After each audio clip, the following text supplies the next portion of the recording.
A very good afternoon to you and welcome to CNBC Africa's special broadcast of the outcome of Nigeria's Monetary Policy Committee meeting. I'm Esther Awuni. Great to have you with us.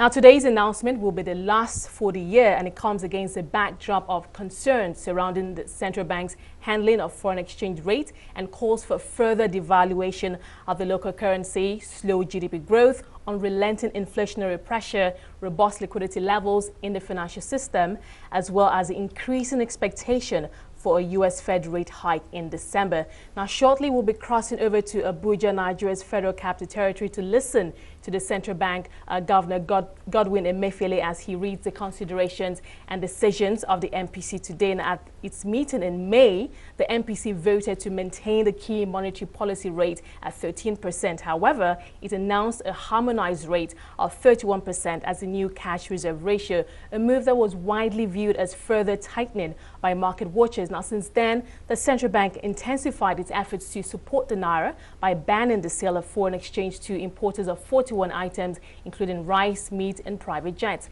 Now, the last meeting saw the MPC vote to keep the MPR unchanged at 13%, while the cash reserve ratio was cut from 31% to 25%, with the CBN Governor reiterating that, quote, proactive steps were needed to prevent a recession, end of quote. Now, but before we cross over to Abuja to hear from the CBN Governor, joining me in the studio to preview the announcement are Bismarck Rewane, is an economist and CEO of financial derivatives company, Kubi Momoh, Chief Risk Officer at Keystone Bank, and Abdulrahman, Yinusa, financial sector expert and former CFO at Diamond Bank. Thank you so much. It's a pleasure to have you all today.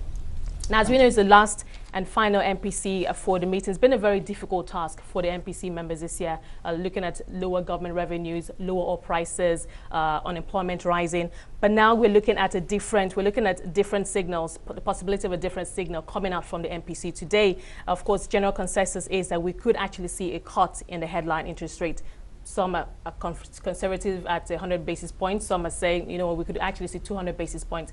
But the thing is, what is the intention? What is it hoping to achieve? Whatever the decision or whatever the direction is going to come today. Let me start with you, since you're closest to me. Okay, thank you, Esther. I believe that given that this is the first time that we have the complete cabinet in place, there's always been the issue of, no ministers, and direction is not very clear and all that. This is the first time that we're having the full cabinet in place supporting the new president, and we believe that there will be need for them to make a very significant directional statement, and we totally expect that one of the two will happen.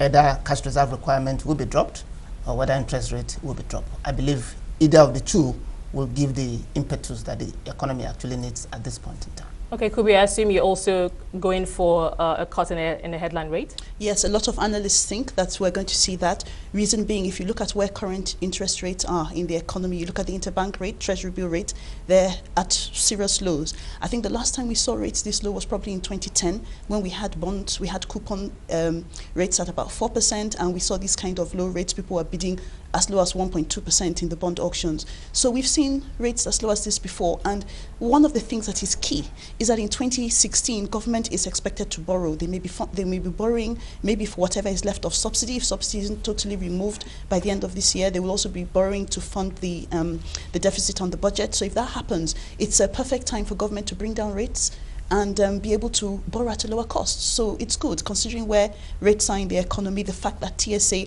has given funds back to government, and at the same time, the banks are still very liquid. So we're seeing quite a lot of things happening at the same time. Bismarck, perfect timing. Are you going for that too?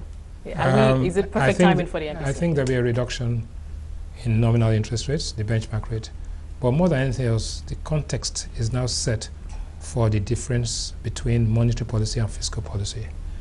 Now that there's a cabinet, the Central Bank of Nigeria will confine itself to its traditional role of providing monetary stability and counter-cyclical movement against the monetary conditions. In other words, if the monetary conditions are tight, they will ease. They would look at the exchange rate as a critical variable, but will use interest rates as an anchor to stabilize inflation.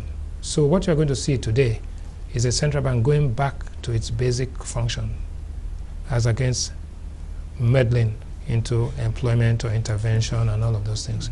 So it will be back to basics, because the ministers are in place and they all have their own responsibilities.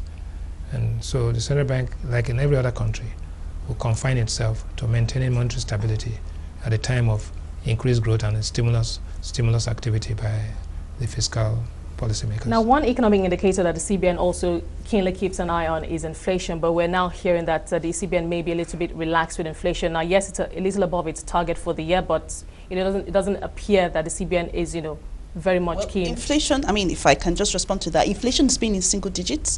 We saw, a bit of a surprising number, the recent inflation figures going down. I think that was unexpected because of what we're seeing in the parallel market pushing through to higher prices in some segments. But so they have inflation under control. Probably the key thing central bank is looking at will be more of the foreign exchange rates. So far, one of the things that has worked is the effluxion of time. We've been holding on to rates for a whole year. We've succeeded. We're probably going to hold on to, at least in the official market, we'll hold on to these rates likely into 2016. And that has given time for maybe a set of crops to grow. So we say that, okay, there are some things we need to do in Nigeria. It's not that fast. People say you can't ban this and expect us to pick up production immediately. But time has passed. I think a few manufacturers, some farmers have taken opportunity. Government is supporting it very strongly. So time has gone. We've held the rates. Maybe reserves aren't where we want them to be. Yes, they dropped significantly last year when we saw investors leaving, but there's been some stability. CBN has been able to stabilize. Yeah, we have bills to pay. Those bills will be paid, but at least, like I said, time has gone and we're almost in 2016. Let me address this. First and foremost, the inflation band is 6 to 9%. At 9.3, because it came down from 9.4 to 9.3. 8 months this year, the inflation has spiked by 1.1%. Therefore, inflation is not exactly where we want to be. However, we've seen growth come up from 2.3 to 2.85, which means that the natural rate of inflation that comes with growth will begin to emerge. But if you compare the growth we had at in the same time last year, 6.3%, somewhere around there, that's still a sharp drop. No, but it's the trend of growth. You see, you've come all the way down to 2.3. You've seen a point of inflection, so the momentum starts. Now, what has happened is that with government spending, the bailout of states, you are going to see a base. And the budget of 2016 is predicated on an assumption that there'll be borrowing and there'll be a stimulus. And let us assume, I think our projections show that in the fourth quarter will be at about 4.2% growth. If you did that, the range of growth from 2.3 to 4% is about almost 25% of the range. While if inflation goes from 9 to 10%, it's only 10% of the range.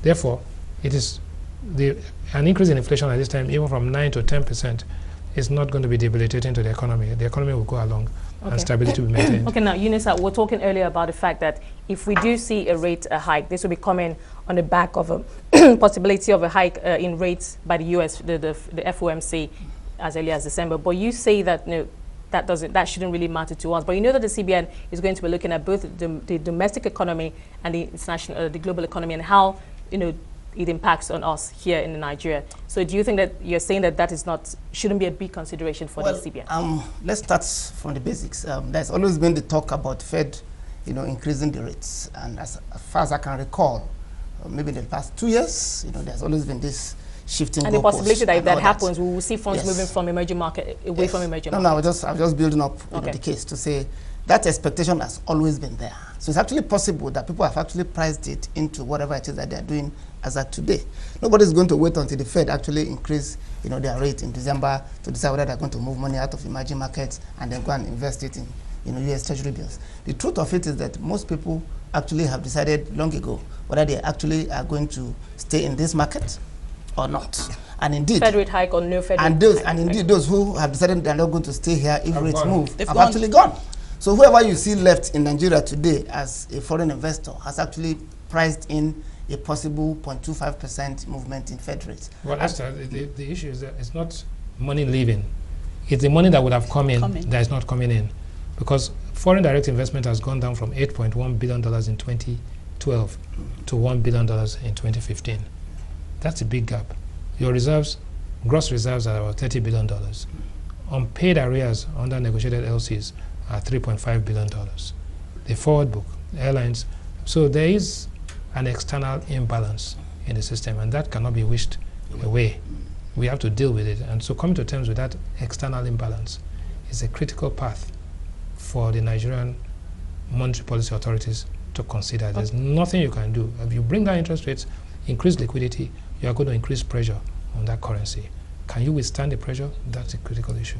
Do you think that will be addressed today? It's not exactly the white elephant in the room. The CBN knows that there is immense external pressure for it to review the naira and possibly devalue. Yeah, but just to add to that, if you have, one of the things we said was where are T-bill rates? If an investor is coming into the economy, if there's a reduction in the headline rate maybe by 1%, even 200 basis points, right now, the rates at which an investor can even make returns are already in single digit, unless you're going to do a 10-year bond, a 5-year bond at about 10%. But more critical is the exchange rate. If people are thinking that there's a possible devaluation, it's something that we've been saying all year, that will the currency devalue at some point. So that uncertainty about the devaluation of the currency is key, because you're more worried about, I come in, earn 8%, and I go out with a 25% or a 20% deval. I think that will be key to any FDIs. Let's step outside of the box for a moment. We've talked about the possible options on the table for the CBN. Is there something, could we see a big surprise? Something, perhaps, I don't know, maybe one of the administrative tools, the CBN tinkering with that?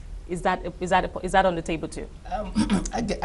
Or can we guess? No, it's a possibility because we've seen those surprises in the past. Yes, I think for a start, I think they've actually exhausted whatever there is that they can do. They've dug way into the toolbox. Because what they've done is to actually bring back a lot of the control measures, which, in my opinion, has actually been quite difficult for the system to take.